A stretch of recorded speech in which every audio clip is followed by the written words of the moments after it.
안녕하세요 여러분, 브레카TV입니다. 드디어 코스피가 3,000을 돌파하고 3,100까지 왔어요.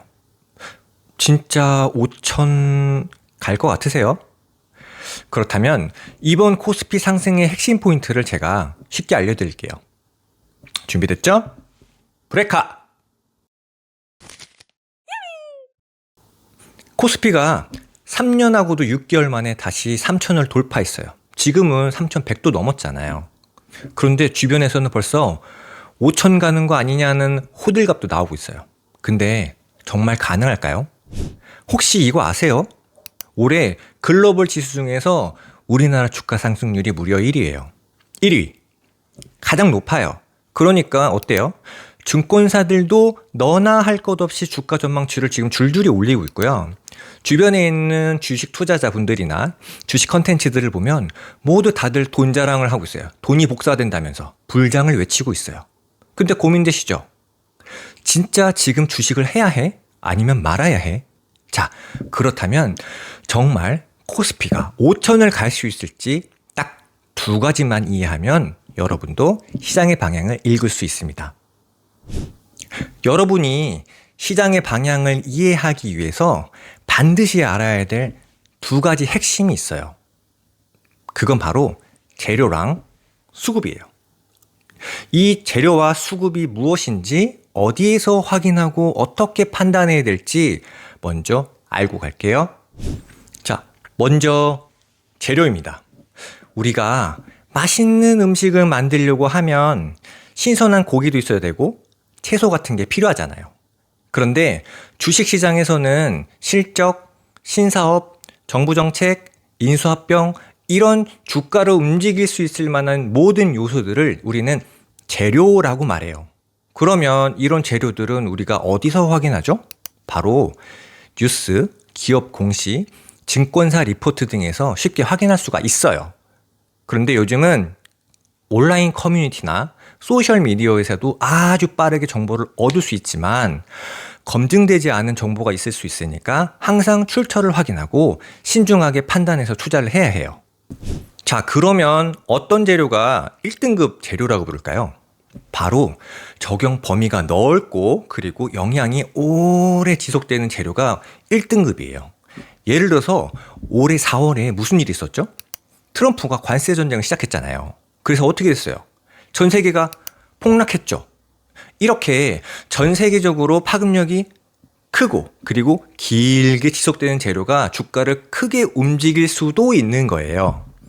그리고 과거를 살펴보면 김대중 정부가 IT 벤처 육성 정책을 펴니까 코스닥이 1년 만에 무려 4배 폭등했었고요. 그리고 이명박 정부 때는 4대강 사업을 핵심으로 추진하니까 관련 테마주가 10배 이상 가면서 엄청 날뛰었어요. 이렇게 우리가 재료라는 건 글로벌 그리고 국가정책, 산업, 기업 순으로 파급력이 크고 그리고 오래오래 지속되는 경향이 있어요. 자, 그렇다면 지금 코스피가 5,000을 가기 위해서는 어떤 재료가 가장 큰 재료일까요? 아무래도 지금 대통령의 발언이 핵심입니다. 이 발언에는 우리나라 주식을 마치 미국처럼 묻어두면 돈이 되는 자산으로 만들겠다는 아주 강한 의지가 담겨 있어요. 그래서 좋은 기업도 육성하고 주주 환원 정책도 강화하고 그리고 투명한 시장 조성도 필요한 거죠. 그리고 우리나라는 아직 기업의 지배구조 개선이나 주주 보호 그리고 주주 환원 정책이 많이 부족해요. 그러다 보니까 미국처럼 마이크로소프트 그리고 애플같이 꾸준하게 성장하는 회사도 많지가 않고요. 엔비디아나 테슬라 같은 혁신 기업도 아직 부족해요. 그러니까 정부는 상법 개정부터 먼저 시작을 해서 점차 기업 경쟁력을 높이려고 하는 거예요.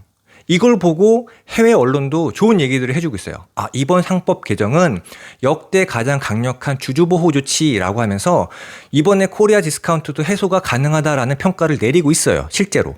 그런데 법적인 의무를 강화하는 걸로는 우리가 아직 부족하다고 느낄 수 있으니까 정부가 정말 법안을 통과시키고 나서 행동으로 옮기는지 지속해서 변화를 이어나가는지 이런 걸 우리가 뉴스나 커뮤니티를 통해서 꾸준하게 모니터링하고 주가 변화를 체크해야 되는 거죠. 과거에는 정책 방향이 나오고 그 다음에 세부 정책과 함께 실제로 눈에 변화가 되는 게 눈에 보이면 주가가 오르는 경향들이 있었어요. 실제로. 그러니 정부가 정말 추진을 잘 하는지 틈틈이 체크하세요. 자, 이제 두 번째 핵심인 수급이에요. 이 수급은 누가 얼마나 서로 사고 파는지, 그리고 이 서로 사고 판 전체 금액이 얼마인지를 나타내는 거예요. 예를 들어서 성심당 아시죠? 맛있는 빵, 맛있는 케이크. 근데 이런 성심당처럼 맛으로 소문이 나잖아요. 그러면 연예인이나 유튜버 같은 유명인들이 막 찾아오죠? 그러니까 유행이 생기죠? 그 다음에는 사람들이 몰려와서 매출을 폭발시켜요. 수급이라는 건 이렇게 좋은 재료를 보고 실제로 얼마나 돈이 몰렸는지, 그리고 누가 서로 사고 파는지가 핵심이에요. 근데 주식에서는 외국인, 기관, 개인들이 서로 사고 파는데 이 중에서 아까 말씀드린 외국인과 기관이 시장을 주도하기 때문에 이 둘의 수급 동향이 아주 중요해요. 그래서 우리는 거래대금이 꾸준히 늘고 있는지, 그리고 외국인과 기관이 많이 사주는지를 체크해야 되는 거예요. 외국인과 기관이 매수하면 주가가 아무래도 힘있게 움직일 가능성이 높거든요. 그래서 수급하기는 주식 어플이나 HTS의 투자자별 매매 동향 또는 수급이라는 메뉴에서 보통 확인이 가능하고요. 지금 제가 예시로 보여드리는 키움증권 화면을 보시면 2년 6개월치 수급 데이터를 볼 수 있거든요. 자, 화면 맨 아래에서 거래대금을 확인할 수 있게 해놨어요. 여기서 보시면 노란색 선이 외국인이고 하늘색 선은 기관, 그리고 연두색은 개인으로 표시를 해놨는데요. 보시면 과거에 외국인이 들어오면 주가가 오르죠. 나가면 내리고. 이렇게 국내 주식은 외국인 수급이 주가에 아주 큰 영향을 준다는 건 우리는 알 수 있어요. 그래서 올해는 외국인도 4월부터 매수를 하기 시작해서 6월에는 본격적으로 참여를 하고 있고요. 6월 중순부터는 개인들도 참여하기 시작했어요. 과거 2019년 코로나 이후 대세 상승장이 있었거든요. 그때도 보면 외국인이나 기관이 꾸준하게 그리고 많이 매수를 하니까 폭발적으로 큰 상승이 일어났었어요. 그러니까 이번에도 코스피가 5천을 가기 위해서는 이 둘의 강력한 수급이 꾸준히 이어지는지 확인하는 게 핵심이에요. 자, 여기서 잠깐 추가로 팁을 하나 드리자면요.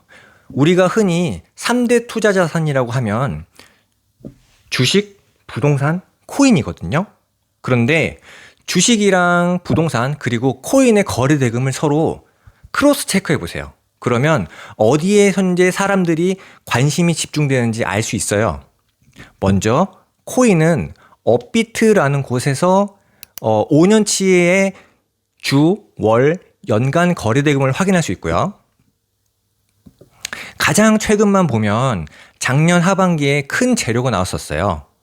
바로 트럼프가 코인 우호 정책을 언급하면서 거래 대금이 급등한 것을 알 수 있고요. 자, 그러면 이번엔 부동산을 볼게요.